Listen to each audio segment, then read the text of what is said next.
दोस्तों आप में से कोई भी ऐसा इंसान नहीं होगा जिसने फेसबुक के बारे में कभी सुना ही ना हो। और शायद अक्सर आपके मन में एक सवाल भी आया हो कि फेसबुक को आखिर फेसबुक क्यों कहते हैं, ये फेसबुक का नाम कहाँ से आया। फेस का मतलब चेहरा होता है, बुक का मतलब किताब होता है, चेहरा किताब, कोई लॉजिक नहीं बनता।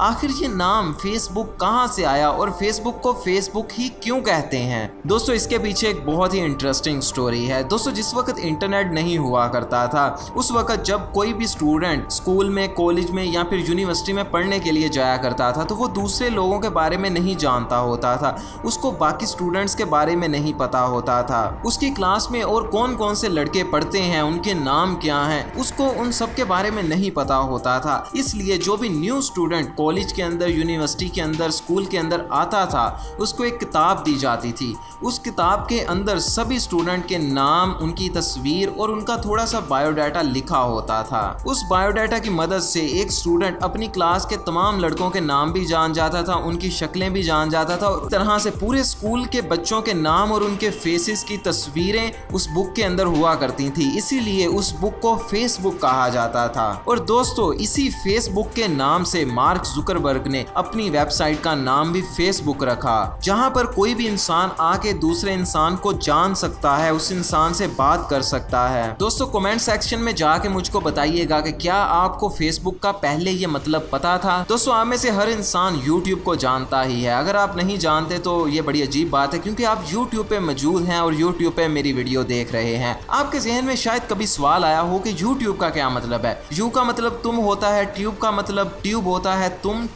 ट्यूब हो, क्या मतलब है इसका, कोई लॉजिक नहीं बनता। दोस्तों इसका मतलब काफी ज्यादा आसान है। यू का मतलब तो सिंपल यू हो गया, लेकिन ट्यूब का मतलब टेलीविजन है। जब पहले नए टेलीविजन आए थे तो उस वक्त उनको टेलीविजन नहीं बल्कि ट्यूब कहा जाता था, क्योंकि टेलीविजन के अंदर एक कैथोड रे नामी ट्यूब इस्तेमाल होती थी, जिसकी वजह से आपको स्क्रीन पर सब कुछ नजर आता था। इसलिए टेलीविजन को ट्यूब कहा जाता था। और दोस्तों यूट्यूब का मतलब जो पूरा बनता है वो बनता है आप टेलीविजन, यानी कि आप यूट्यूब पर आकर अपने आप को टेलीविजन पर ले आ सकते हैं। ये टेलीविजन आपका है, यहाँ पर आप ही कंटेंट बनाते हैं और आप ही देखते हैं। जो पीछे कंपनी है वो ये काम नहीं करती। इसका नाम एकदम सिंपल है, यूट्यूब, आपका टेलीविजन। दोस्तों 2005 में जब यूट्यूब लॉन्च हुई थी तो उस वक्त यूट्यूब के नाम को लेके इस पर केस हो गया था, क्योंकि उस वक्त एक और वेबसाइट भी थी जिसका नाम ये वाला यू जो होता है, यू अल्फाबेट यूट्यूब था। उन्होंने केस कर दिया कि ये हमारे नाम की कॉपी है, लेकिन उस वक्त अल्फाबेट यू वाली यूट्यूब को हारना पड़ा था यूट्यूब से, और यूट्यूब केस जीत गई, जिसकी वजह से आज आप ये वीडियो यूट्यूब पर मेरी देख सकते हो। खुद सोचिए दोस्तों, अगर उस दिन यूट्यूब हार जाती तो आज आप ये वीडियो नहीं देख रहे होते बल्कि कोई और काम कर रहे होते। दोस्तों व्हाट्सएप को व्हाट्सएप क्यों कहते हैं, शायद आपके जहन में कभी ये सवाल नहीं आया होगा, लेकिन मैं आपको बताता जाता हूँ। दोस्तों हर चीज के पीछे एक स्टोरी होती है और यहाँ पर भी एक स्टोरी है। व्हाट्सएप की स्टोरी भी आपको सुनना पड़ेगी। दोस्तों व्हाट्सएप के बानी है जैन कॉम। व्हाट्सएप बनाने से पहले जैन कॉम याहू में काम किया करते थे, लेकिन बदकिस्मती के साथ उनको वो जॉब छोड़ना पड़ी और उसके बाद उन्होंने 2009 के अंदर पहली बार आईफोन लिया। ये आईफोन के अंदर ऐप स्टोर को देख के बहुत हैरान हुए। जिस तरह एंड्रॉइड के अंदर प्ले स्टोर होता है, इसी तरह आईफोन के अंदर ऐप स्टोर होता है, जहां से आप सारी ऐप्स को इंस्टॉल कर सकते हो, अपने मोबाइल के अंदर डाउनलोड कर सकते हो। आपको सारी एप्लीकेशंस वहां पर मिल जाती हैं। जैन कॉम ने जब ऐप स्टोर को देखा तो ये ऐप स्टोर के पोटेंशियल का अंदाजा लगा चुके थे। इनको पता चल गया था यहाँ पे एप्लीकेशंस बहुत वायरल होंगी। फिर दोस्तों इनके जहन के अंदर एक ऐप बनाने का आइडिया आया। इनके साथ अक्सर एक प्रॉब्लम हुआ करती थी कि जब भी ये जिम में हुआ करते थे तो इनको फोन कॉल्स आया करती थी,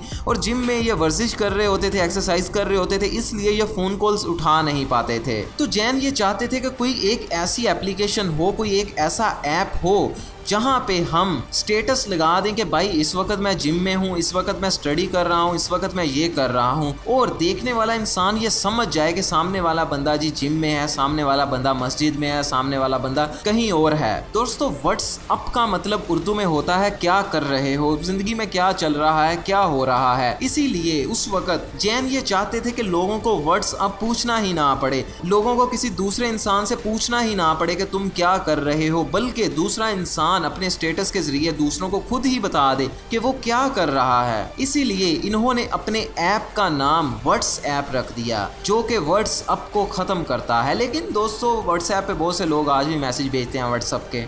दोस्तों क्या आप जानते हैं कि विंडोज को विंडोज क्यों कहते हैं? विंडोज का मतलब तो खिड़कियां होता है। क्या आप अपने कंप्यूटर्स में खिड़कियां इंस्टॉल करते हो? आखिर विंडो का क्या मतलब होता है? इसके लिए दोस्तों हमको थोड़ा सा हिस्ट्री में जाना पड़ेगा। दोस्तों सन 1970 के अंदर कंप्यूटर्स इस तरह के नहीं हुआ करते थे जिस तरह के आज हैं। आज आपके सामने ग्राफिकल यूजर इंटरफेस होता है जिसपे आप किसी भी आइटम पे क्लिक करते हैं और आपका प्रोग्राम जो है वो रन हो जाता है। आपका जो भी टास्क होता है, आपकी कमांड होती है, वो एग्जीक्यूट हो जाती है और वो काम होना खुद ही शुरू हो जाता है। लेकिन सन 1970 में और उसके बाद भी ऐसा नहीं था। उस वक्त कमांड लाइन इंटरफेस हुआ करता था जिसपे आप कमांड लिखते थे, फिर ओके करते थे, वो कमांड एग्जीक्यूट हुआ करती थी। आपको सारी की सारी कमांड्स को याद करके अपने दिमाग में बैठाना पड़ता था। एक कॉपी और पेस्ट करने के लिए भी आपको कमांड याद करना पड़ती थी। ज़ीरोक्स लैब के अंदर सबसे पहला ग्राफिकल यूजर इंटरफेस बना था। उसके अंदर एक रेक्ट एंगल शेप हुआ करती थी और रेक्ट एंगल शेप के अंदर सारी की सारी एप्लीकेशन का डाटा हुआ करता था। उस रेक्ट एंगल को ज़ीरोक्स वालों ने विंडो का नाम दिया था।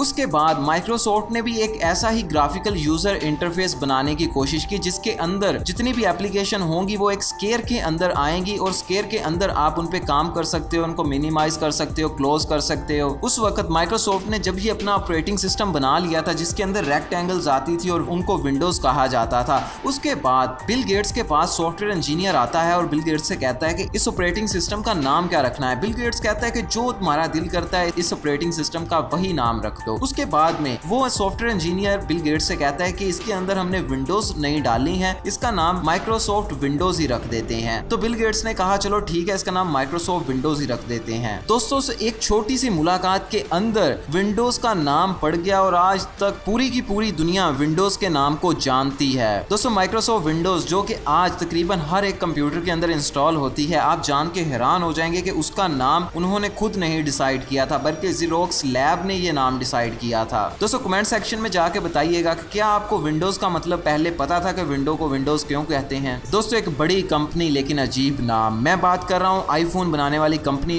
एप्पल की। एप्पल दोस्तों बहुत ही अजीब नाम है। मसलन दोस्तों किसी कंपनी का नाम एप्पल यानी कि फ्रूट के नाम पे कैसे हो सकता है? ये तो ऐसा ही है जैसे आप अपनी कंपनी बनाओ और उसका नाम केला, अमरूद, नाशपाती, किन्नू ये रख दो। और दोस्तों दूसरी तरफ वो कंपनी दुनिया की सबसे बड़ी कंपनी भी बन जाए, मसलन केला कंपनी दुनिया की सबसे बड़ी कंपनी। मतलब अजीब सा नाम है, लेकिन इसके पीछे दोस्तों एक बहुत लंबी स्टोरी और कहानी है जिसको सुन के आप एकदम हैरान हो जाएंगे। दोस्तों एप्पल का नाम एप्पल होने के पीछे कोई एक रीजन नहीं है बल्कि बहुत सारी रीजंस हैं। सबसे पहली रीजन तो ये है कि एप्पल कंपनी के फाउंडर स्टीव जॉब्स महरूम का कहना यह है कि वो सिंपल चीजें बहुत पसंद करते थे और मुश्किल चीजों से वो उतनी ही ज्यादा नफरत करते थे। वो अपनी कंपनी का नाम बिल्कुल सिंपल, बहुत ही सिंपल रखना चाहते थे, इतना ज्यादा सिंपल कि एक बच्चे को भी पता हो कि ये नाम का क्या मतलब है। दोस्तों एक तो ये रीजन थी और दूसरी रीजन थोड़ी सी अजीब थी। दोस्तों आप न्यूटन के बारे में तो जानते ही होंगे, आपने बुक्स के अंदर पढ़ा होगा कि न्यूटन एक दरख्त के नीचे बैठा हुआ था।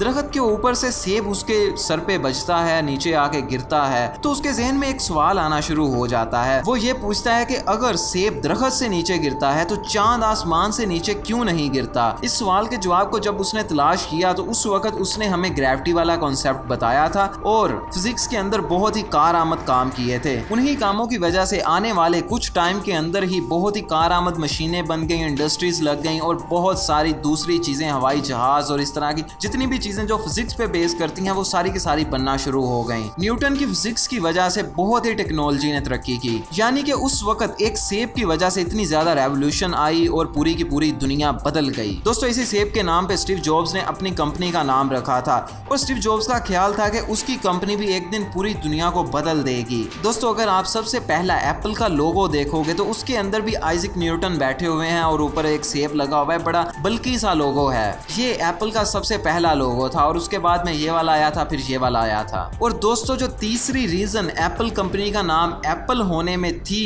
वो भी कुछ इसी तरह की थी। दोस्तों क्रिश्चियनिटी में ये माना जाता है कि बाबा आदम ने और अम्मा हवा ने जो जन्नत के अंदर फल खाया था वो सेब था।